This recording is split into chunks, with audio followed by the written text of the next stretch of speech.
আমরা মনে করি রাষ্ট্রপতির ভাষণ দেওয়ার কোনো অধিকার নাই। স্বৈরাচারের দোসর বিএনপি কেন যে তাকে দিয়ে সব ভাষণ দেওয়া হচ্ছে এটা আমাদের কাছে পরিষ্কার নয়। তো আজকে আমাদের পার্লামেন্টারি বোর্ডের মিটিং ছিল। মিটিংয়ে সভাপতিত্ব করছেন আমিরে জামাত এবং সংসদের বিরোধী দলীয় নেতা ডাক্তার শফিকুর রহমান। আমরা আগামীকাল যে সংসদ অধিবেশন বলবে সেই সংসদ অধিবেশনে এজেন্ডার সময় আলোচনা করেছি। আমাদের এমপিদের ভূমিকা কি হওয়া উচিত সে ব্যাপারে কিছুটা দিক নির্দেশনা দেওয়া হয়েছে।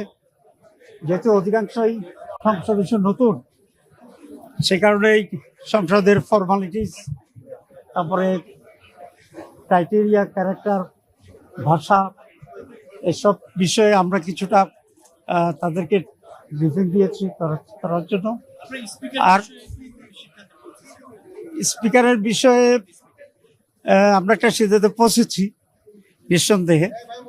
তবে এটা যখন প্রস্তাব আসবে তখন এটা আমরা জানাবো। এই অবস্থানটা তো তখনই বলবো, কিন্তু একটা সিদ্ধান্ত আমাদের হয়েছে।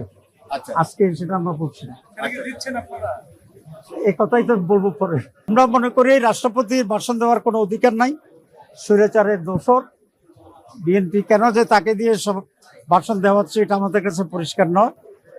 তো এই বিষয়ে আমরা কিছু সিদ্ধান্ত নিয়েছি, সেটা আপনারা কালকে জানবেন। আমি এতটুকু বলবো যে আমরা একটা সিদ্ধান্ত নিয়েছি, কিন্তু সিদ্ধান্তটা কি এটা খোলাসা হবে যখন ফর্মালি এই বিষয়ে আলোচনা হবে।